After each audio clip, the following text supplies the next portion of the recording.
I had this rock bottom month where I got fired from my job. I got kicked out of school for failing too many classes. Oh.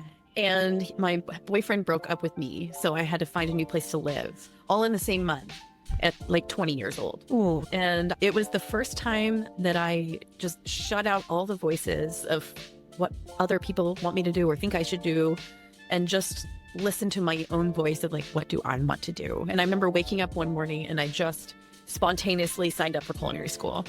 The universe said, girl, not this man, not this job, not this career. You are a steward for authenticity. Welcome back to the Perfect Bite podcast. I'm your host, Sarah Perkins. One of the ways I say I love you, baking or picking up a sweet treat. Today's guest has mastered sharing her sweet treat love with her community in Portland and beyond. She focuses on producing top-tier bites, along with helping others learn how to bake through her classes and start their own food businesses in her Commissary kitchen. Please welcome owner of Decadent Creations and the Collective Kitchen, Mindy Crosato. Mindy! Hi, Sarah. Thanks for having me. I'm so happy to see you. We met in LA a few months ago at Jubilee LA from Cherry Bomb, and it was just the best day. Like all the most amazing women in food were.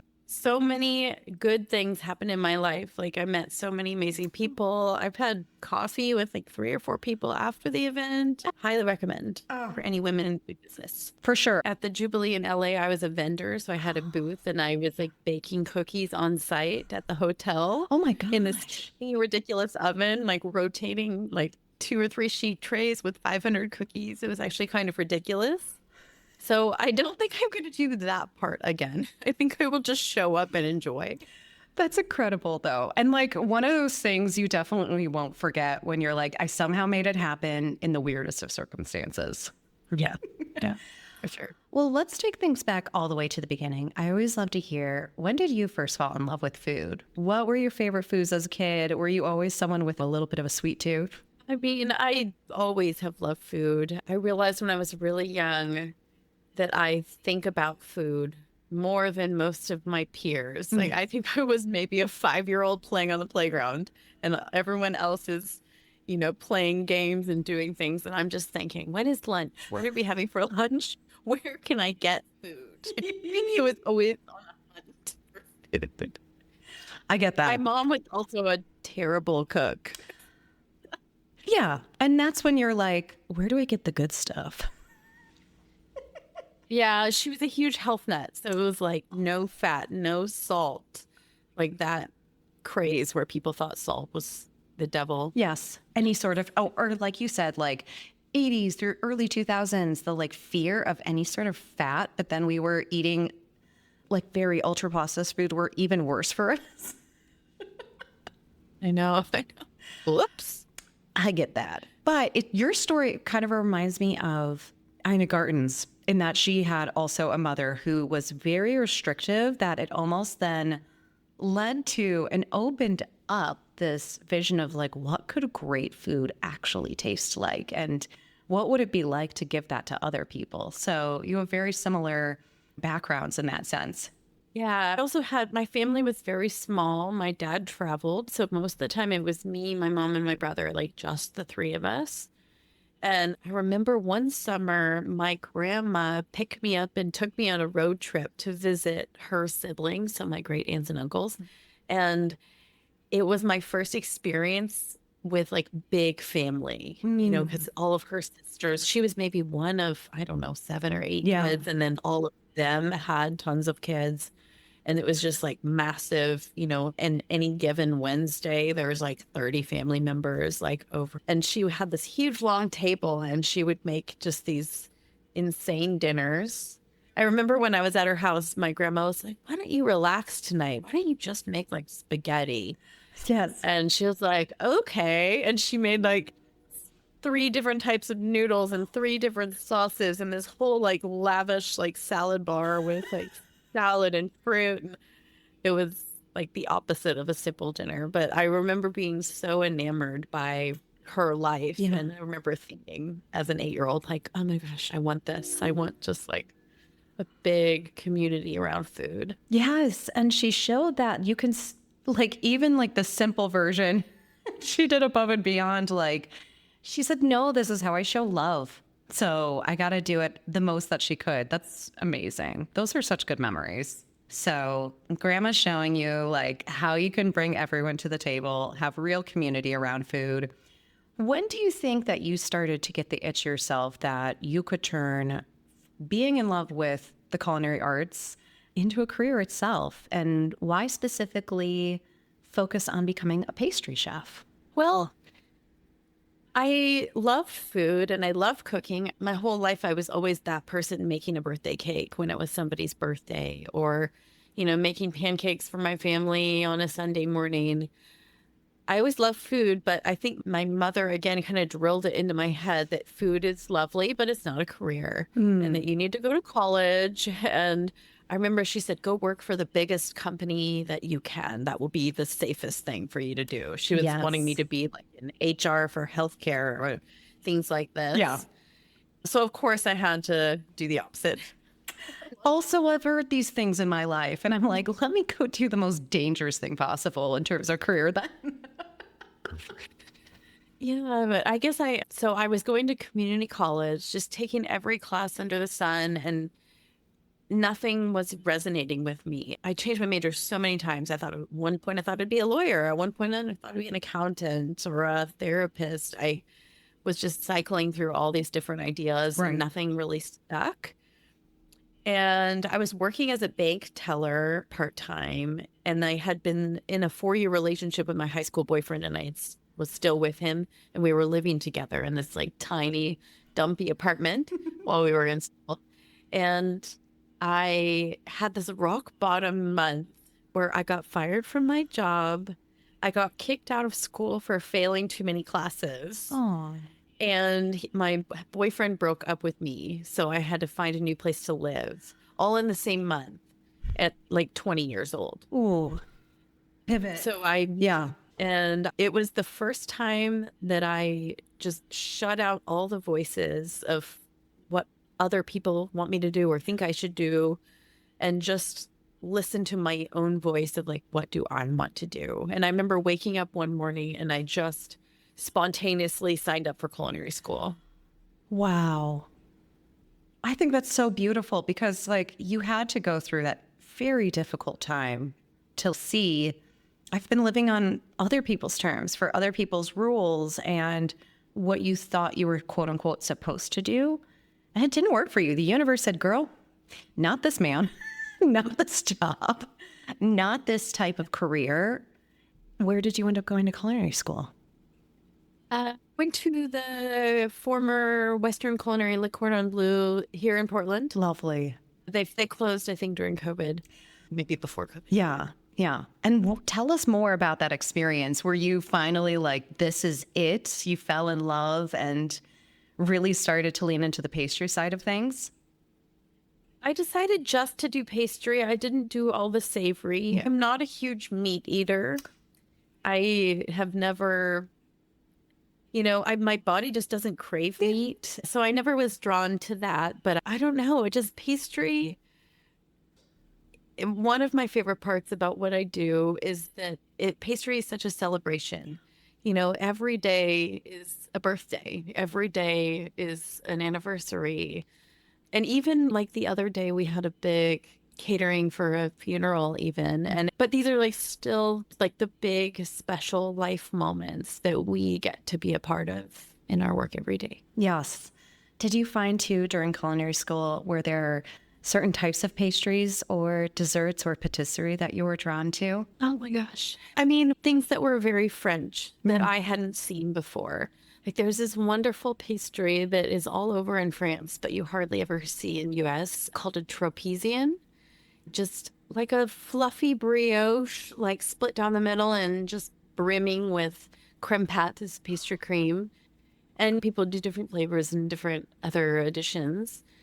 But I found that as I branched out and started selling these pastries at farmers markets with my business, I started 16 years ago. There was no one selling brioche even in Portland when I started selling brioche. And macarons were just now emerging, like as the new thing for Americans.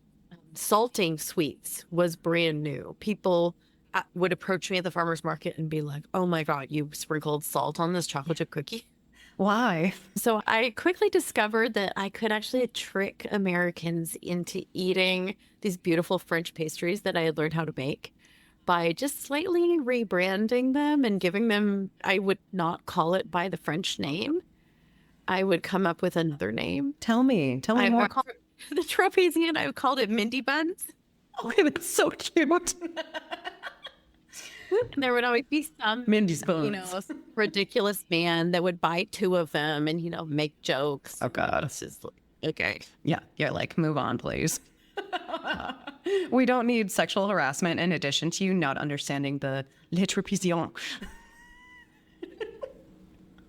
That is so beautiful. Did you start then being entrepreneurial right out of school? Were you working with others before Decadent Creations? Tell us a little bit more about the aha moment of going independent and being your own boss.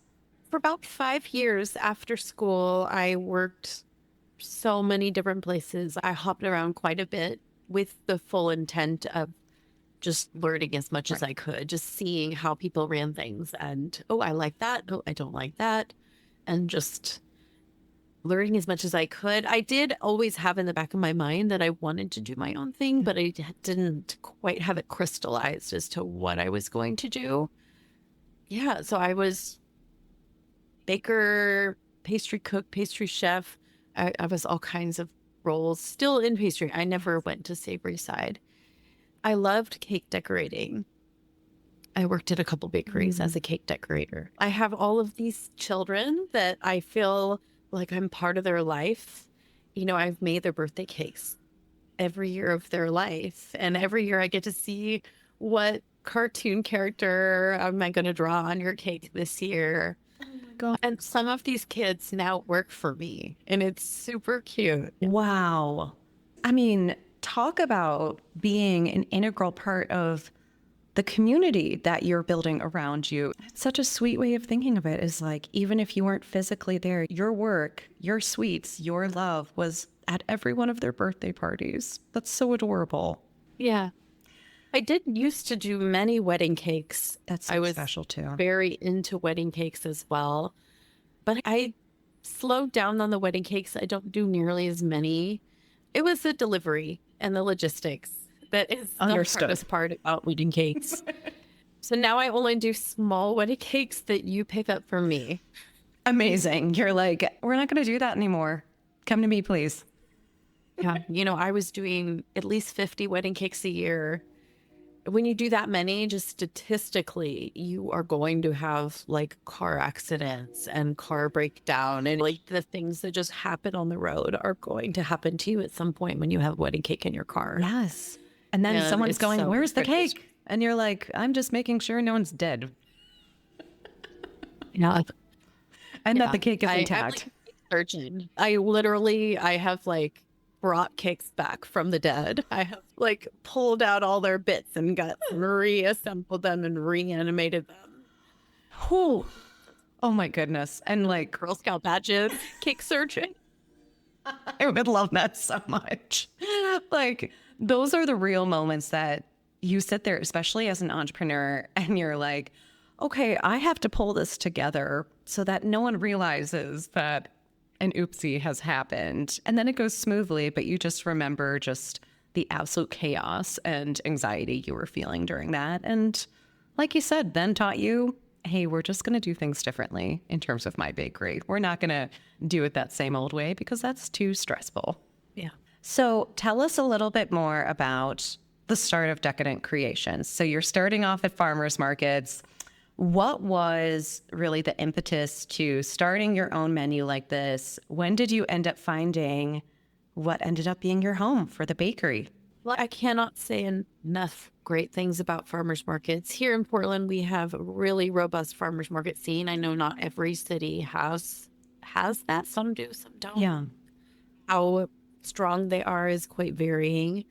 Yeah, so definitely protect your farmers markets, help your farmers markets. And they really are, at least here in Portland, the lowest barrier to entry.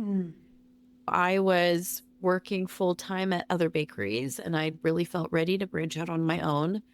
And just on my weekend, on my days off, I signed up for farmers markets. I think I spent about $500 that I had saved up on for a table and a canopy. I borrowed my grandpa's pickup and I had to learn how to drive a stick shift like on the fly before my first market. Oh, no.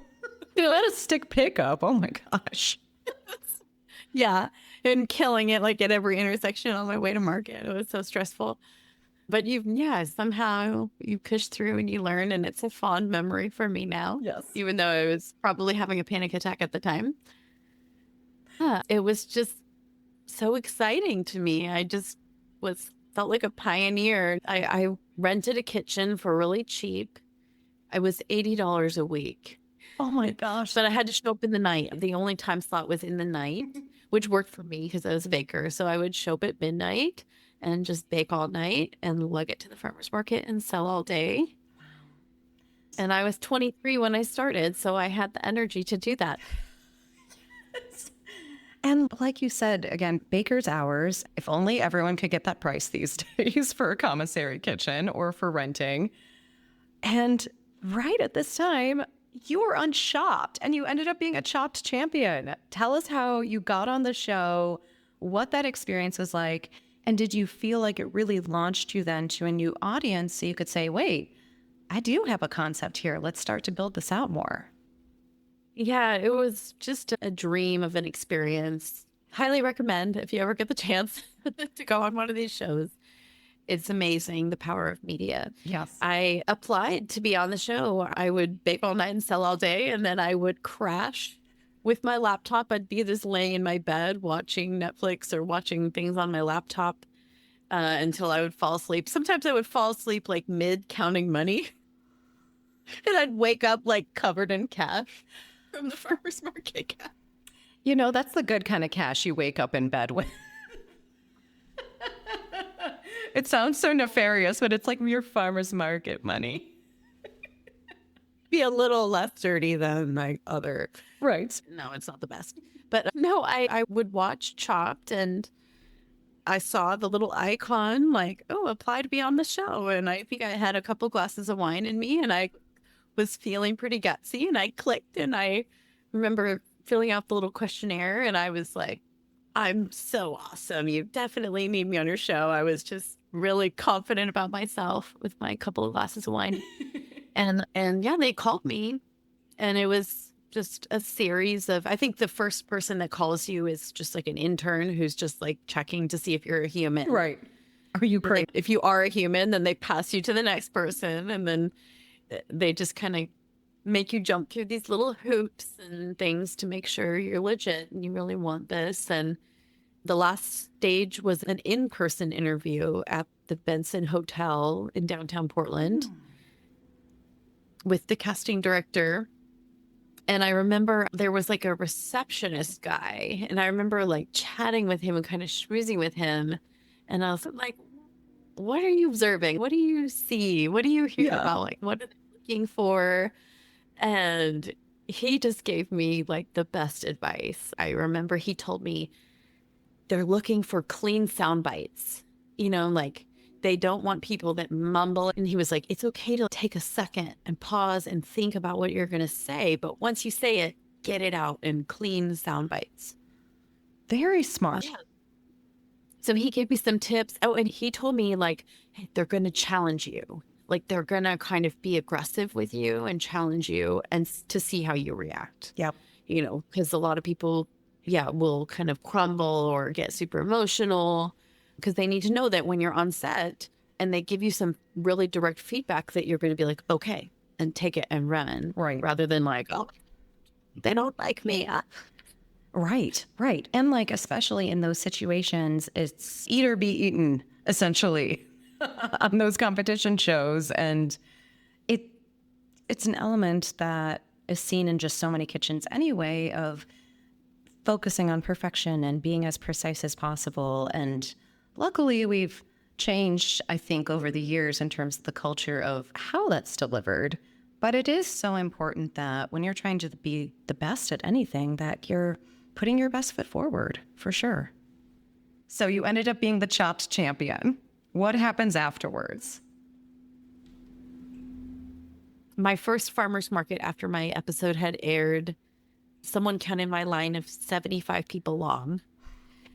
And so the farmer's market manager like bought all these cones to manage my line. And yeah, it was a big deal. I mean, I felt like I was the same person doing the same thing, baking the same pastries, but suddenly overnight, everyone had heard of me all at once and wanted to try. Yes. All the Yeah, gorgeous goodies. it really gave me a lot of momentum to get to where I am now. I think it might be written on my headstone, that girl that was on top that one time. I mean, like you said, there are moments that just change your trajectory so much. You then found the home for the bakery. And you mentioned to me when you and I were first chatting that this isn't a really special area of Portland. It was not as seen as a place where there were a lot of food businesses, but things have definitely changed since Decadent Creations and your Commissary kitchen have come into that area. Yeah, I really think we have. So we're in Hillsboro, which is one of the suburbs on the west side of Portland. You know, in Portland proper, there's lots of wonderful restaurants and bakeries, but out in Hillsboro where we were, yeah, we bought this beautiful historic house that's in the downtown Hillsboro, cute little walkable neighborhood that was quite decrepit. There was just lots of vacant properties that had become kind of like homeless camp. Like there'd be needles on the ground when you walk around. You know, many years in the neighborhood, there was like a shooting. So kind of the neighborhood had like a bad rap for a while. The city really did a lot of investment. They provided me and other business owners grants. They invested a lot of money, like making the streets and the flower baskets and things nice again. So yeah, a lot of people poured a lot of love into that neighborhood. But I really saw an opportunity in this neighborhood. There was no artisan bakery before I was in this neighborhood. Now there's a bunch. There was a farmer's market though. There was like a very robust, like 30, I want to say my memory's saying 30-year-old farmer's market. And there was a really great sushi restaurant Yes. in the old library building that was just always packed. And I was like, this neighborhood has potential to be like a little foodie epicenter. And there's so many historic buildings in this neighborhood. There are no like franchises and big box stores because they don't want to move into a over 100-year-old building that has over 100-year-old plumbing. Right.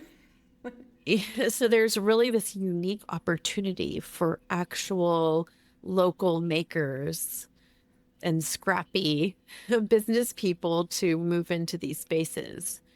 And it has kept out like big corporate competition. That's so nice in a lot of ways. It's like this little refuge, like you said, for people who are small businesses trying something new, and they get to do it without like an Amazon store like pushing them out. Yeah. Yeah. So yeah, the neighborhood now, after I bought the house where the bakery is, there's like an artisan coffee shop that moved in across the street. There's just been tons of other people moving in and investment, and there's actual like nice restaurants, and someone moved into the old theater and refurbished it. Yeah, so it's really up and coming now, and we got to be kind of part of that beautiful story for the neighborhood. Definitely. And a big part of that too is you decided, okay, I'm not just going to have my own business, the bakery itself, but you're doing classes. And what I really love is Collective Kitchen, your Commissary kitchen. Why was it so important for you to start that in addition to, oh, not just one business, which is typically difficult, but you add these other elements that, like you said, really focus on community and helping build others up? Why was that so important for you to do? I really think it was because of my connections through the farmers market. I had so many friendships with other entrepreneurs, and I definitely observed that making things handmade is harder. You know, there are many businesses out there that just use frozen Cisco products kind of cheater handmade by using mixes or using a lot of these kind of corporate franchises. They have like a central kitchen where everything's made. And when you work these jobs, all you're doing is pulling out of the freezer and throwing it in the fryer. That's one model. But I really began to value those of us in the community that were actually like making things and actually, passing on these handmade traditions by my staff. And now I'm training them how to make these things. And there are cooking classes where we teach the general public how to make these things. And I guess I just had all of these advantages by being on Chopped. My uncle is an investor who helped put up a lot of capital for Wonderful. purchasing the property and doing all the remodeling of the property. So I kind of just had these advantages where I see all of my friends that are making beautiful handmade things too, but they didn't get on a national show and they didn't have a rich uncle who was lending them money. Right. And I really felt like we can all kind of group together and help each other. So yeah, in my cooking class space, which is next door to the bakery, I teach baking classes, and then I invite all my farmers market friends to teach their specialties. We have a woman from Ethiopia doing Ethiopian food and a woman from Haiti doing Haitian food, and just everybody doing their thing in this space. And then there's a 3,000 square foot commissary kitchen. Yeah, a big kitchen that people can rent for their businesses. And a lot of farmers market vendors and food trucks rent from me too. Cool.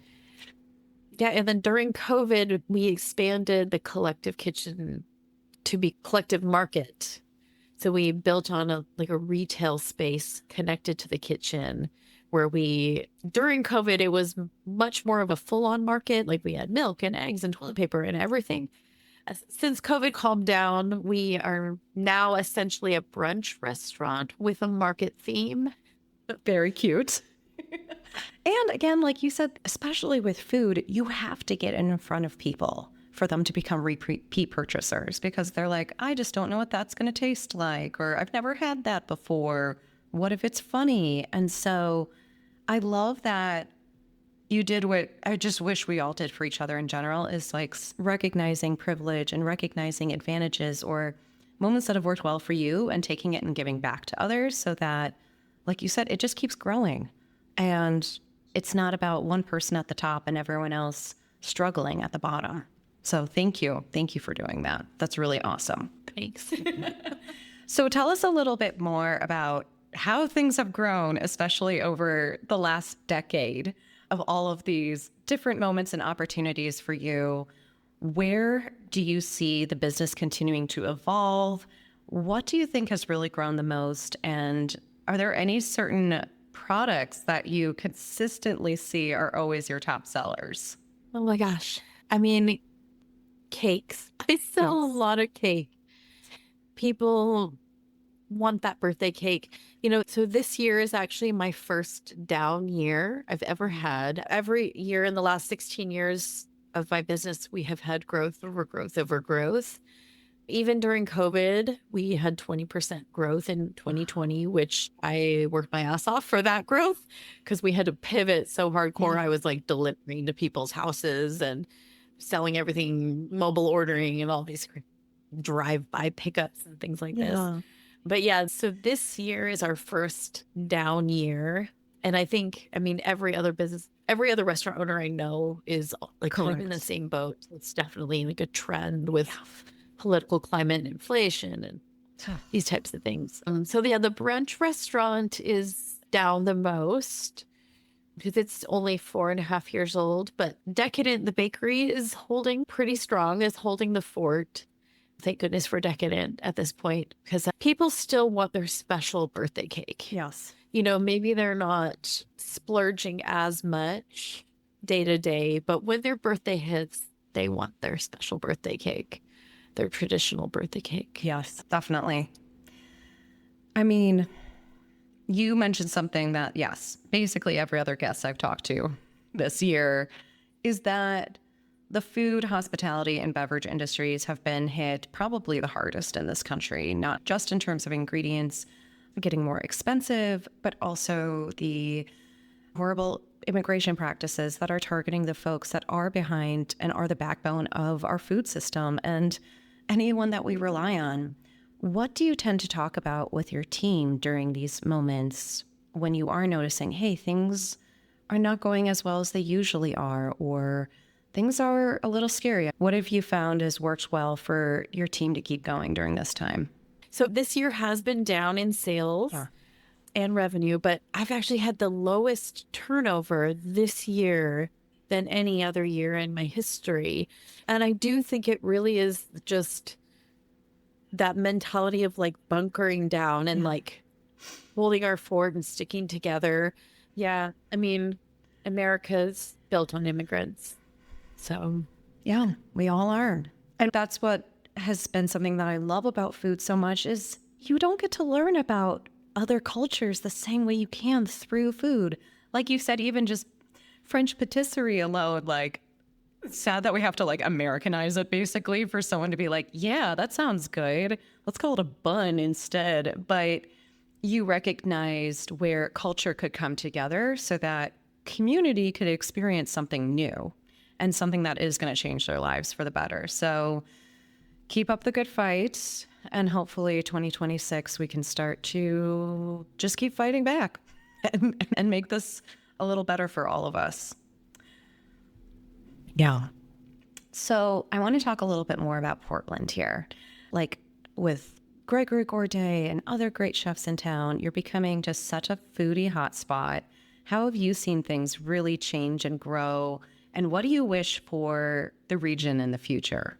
I mean, Portland, I think, is the best food city in the U.S. on par with, New York, Yes. Chicago, as far as the quality of food that's here. The quality of ingredients is insane in Pacific Northwest. I mean, Dungeness crab and Marion berries and just plethora of mushrooms, like running through the forest and discovering mushrooms. We go crabbing. The other day, we actually didn't catch any crab, but we harvested a bunch of seaweed and we dried seaweed, and I'm experimenting with this like seaweed cheesecake. What? It's better than it sounds. No, that sounds so good. Yeah, like the umami and the salty. Yeah, I layered it with like a cranberry mousse, and that tartness just popped on it. It was so good. Anyway, sorry, food sidetrack. No, I think it's so cool because you live in such a beautiful, fresh area that is so well known for its ingredients that you're so inspired by nature for your pastries. And that's great to see is something new. And I hope people try that seaweed cheesecake because I would be like, what's going on here? Let's give this a shot. When I decorated it like a sea anemone, and I took it out to the water, and my photographer friend, we like photographed my sea anemone cake in the water. I got to go look it up on your Instagram. Oh my gosh. Like, this is what food is supposed to be about. It's supposed to be about creativity and nourishing others and just having a good time with it. So keep going wacky. I like it. Yeah, so I don't know if I've told you yet. My cookbook that I'm working on, the tentative working title is Keep Baking Weird, as an homage to Portland. Yes, Portland is Keep Portland weird. Oh my God. Yeah, so it's just out there, silly, fun, crazy rabbit holing on the DIY stuff, like the seaweed cheesecake, for example. Like, go harvest your own seaweed and make a seaweed cheesecake. And This is perfect. Oh my God. yeah, just that culture of Portland, very like freedom of expression and be yourself. And I was just thinking about like the future of our children as all of these AI things get better and better. Right. Like, where is the humanness? Like, where is the things that are truly coming from us at this point? And how do we like preserve those things? So I'm finding myself in my own writing and my own baking being as weird as I possibly can so that nobody could possibly think that a machine did this. You are a steward for authenticity and for beating your own drum because you saw at such an early age too that when you don't do what feels right to you, it's all going to get messed up anyway. And again, when it comes to, say, my Substack, when it comes to these conversations, no one else is writing these questions and no one else is taking the time to do that for me, because it's much more human, like you said, for us to keep connecting this way and doing it without a computer's help. So I can't wait for your book. Do you have a timeline? Do you think of when it could be published? My God, don't hold your breath, please. Well, we all know that things also happen. There have been many book publishers as well on this podcast, and they're like, yeah, it always takes longer than you think. So, yeah, TBD. Okay, over the next 3 years, we'll think. Okay. But I can't wait. Keep baking weird. That sounds amazing. That's going to be such a good gift for everyone one day. And it's going to be all Mindy, which I love. Like every interview I do, I'm like, oh gosh, we're starting to already get towards the end. That makes me sad.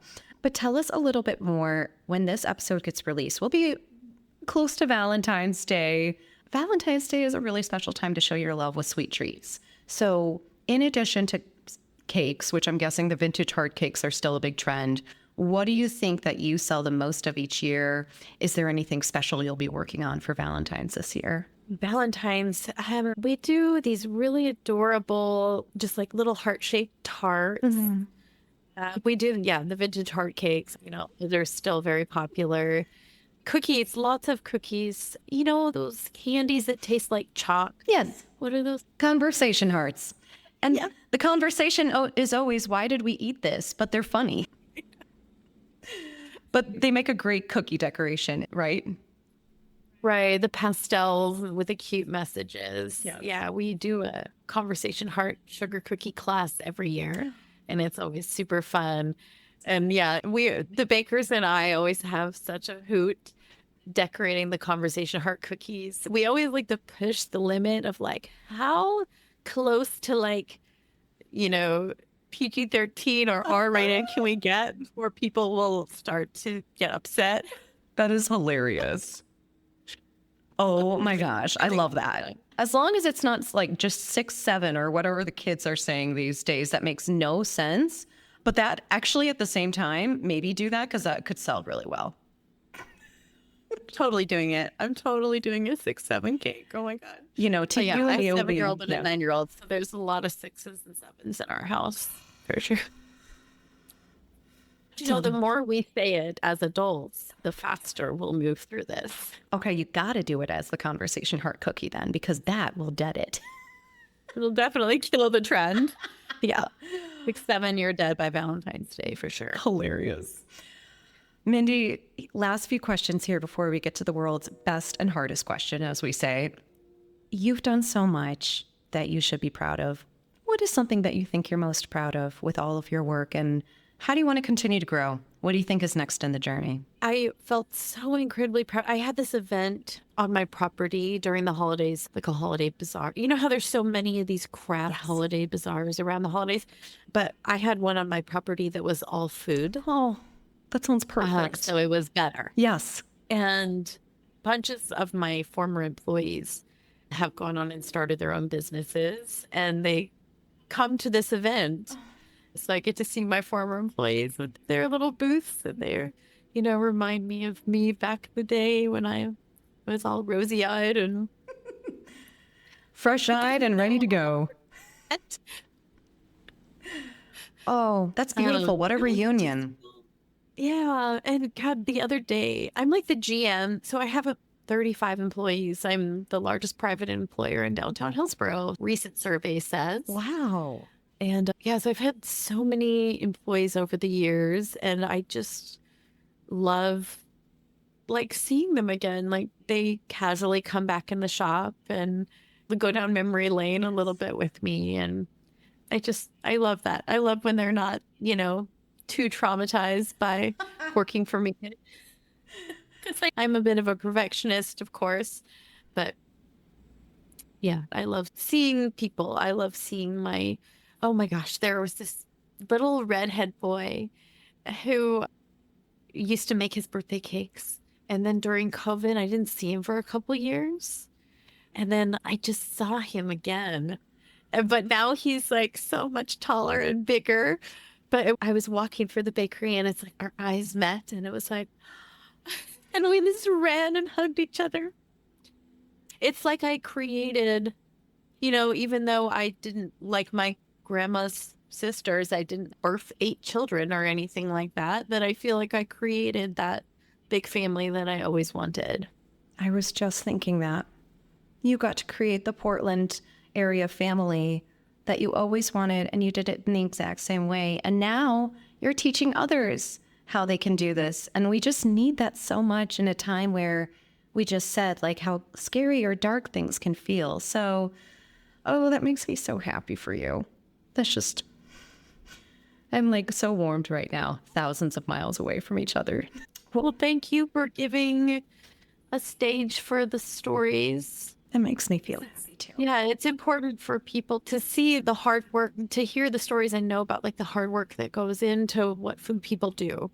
And that, yes, there is a lot more money in other industries. Yeah, I could have gone into HR or medical field somehow. Yep, but it's just so special here. It's a really special place. Like being just even in my position where I'm focused on sharing these stories and helping others learn about people, places, and things that are going to change their lives for the better. Like even just being tangentially related to you all is my biggest pleasure, for sure. I know we're getting zappy. You've shared so much good advice so far, but what is one piece of advice that you'd share anyone who's looking to be an entrepreneur themselves, whether it is within the culinary and pastry spaces or anything else? I cannot toot the horn of farmers markets more. Just getting out there and getting your concept out there. And at farmers markets, you get the direct customer feedback. You get that direct observation. I think a lot of people spend too much time with their idea, developing their idea and investing in branding and all these different things before they actually get enough like time in front of customers. Yes. Because, yeah, I had how many years? I had like 5 years at farmers markets with my products before I had my retail space. So I had like this whole repertoire of things that I knew were great sellers, that I knew the recipes were tried and true and hearty enough that my staff can make them and I can make them and the customers won't know the difference of who made it. The shelf life factor, a lot of times bakers will taste something hot out of their own oven, but it's like the customer that's buying it, they're actually going to eat it like 8 hours later. And yes, just the repetition of making things and getting the observations. The farmer's market is much more hardy to trial and error. If you have a mess up batch, you can individually apologize to someone and you can give them something else. Yeah. Whereas at a retail shop, it's not like that. If somebody has a bad experience in my shop, they might go write something on Yelp and it's like there forever. Yep. There's less hardiness for the trial and error once you get to brick and mortar. I always say at the farmer's market, the customers, they feel that I have come to them and they're just so thankful that, oh, you came to my neighborhood. And if I sell out, they're like, oh, yay, good for you. You sold out. But in my shop, if people feel like they came to me and they're really upset if I sold out. Right. Because they drove all this way to me. So it's just different. And even depending on what your business is, find what is your version of that farmer's market, the incubator industries. It could be different, but whatever that low barrier to entry, like trial run, so you can actually get in there and get feedback. That's always what I say to people. It's just like, get going. Yes. That's so brilliant as well, because I think we live in this world, especially where entrepreneurship is so glamorized that people think, well, I have to do the biggest, most expensive, intense version because that's what I've seen from the people who have quote unquote made it. Those people that, you might have just heard of them, but they've been working on this for 5 to 10 years to get to that place. And the tiger stripes that happen with customer feedback is so important in any industry, because you could sit here and build all the bells and whistles or X pastry that you think like that should be the best seller. But if you actually learn something different, then that's when you get to learn. That's when you get to pivot. And that's when you get to find what your real magic is. So excellent piece of advice. Thank you. Mindy, I can't believe we're here. We're at the world's best and hardest question. A little reminder for folks that this is called the perfect bite because it's a perfect bite of the folks that bring us all of the amazingness across the food and beverage and hospitality channels. But it's because each of us have our own perfect bites. So something that you tasted that you'll never forget that was so special to you. So Mindy, what is your perfect bite? So I came up with a new cake last year and I'm like, it's so good. It's just as good as the original hits. I'm so proud of it. It's a marble marionberry. And so it also showcases marionberries, which we have here in Pacific Northwest, which are just a variation of a blackberry, but it's like extra tart. So it's perfect for baking because you're adding sugar to it naturally. So it just really pops in sweet elements. So a marble cake, vanilla chocolate marbled, with this orange Bavarian custard that like is so rich and creamy. People always say like, oh, it tastes like I'm eating like orange ice cream. Yes. Studded with marionberries, marionberry cream cheese, and Oreo crumbles. This is so different and so you and so beautiful. I'm blown away. I always love orange and chocolate together. And I'm a fan of a nice tart berry. And the fact that the Pacific Northwest has these ones that I gotta try a marionberry. Because I also love like a lingonberry. I'd love to try your marionberry cake. How have other people responded to it? Oh, it's a huge hit. Well, and it's purple. Yes. I don't add food color to the cakes, but I will use brightly colored ingredients when I can for sure to get lots of colors. You really eat it with your eyes first and you cut into it and you have like the tiger stripey vibe of the chocolate vanilla, orange, marionberries, purple outside. Yeah. Keep baking weird. I love it. It's so cute. Love it. Mindy, thank you again so much for taking the time to talk with me today. I'm so glad we met at Cherry Jubilee, the most wonderful conference in the world. It's like now we get spots on the calendar to get all of our food and beverage girlfriends together and figure out how to work together and just support each other. Let everyone know here, venues that you're in, your website, social accounts, anywhere else we should find you. Yes, the bakery you can follow like on Instagram, Decadent Creations PDX, and Collective is Collective Market PDX is the handle. Let's see, the cooking classes are collectivekitchen.net, decadentcreations.com. Mindy, thank you again so much. And everyone, thank you so much for listening in. This was Mindy Crosato's Perfect Bite. Thanks for tuning in to The Perfect Bite today. You can listen to future episodes on Apple Podcasts, Spotify, and anywhere else you listen to podcasts. Thanks in advance for subscribing, rating, and reviewing. You can follow The Perfect Bite on social media @PerfectBitePod. Now go get something good to eat.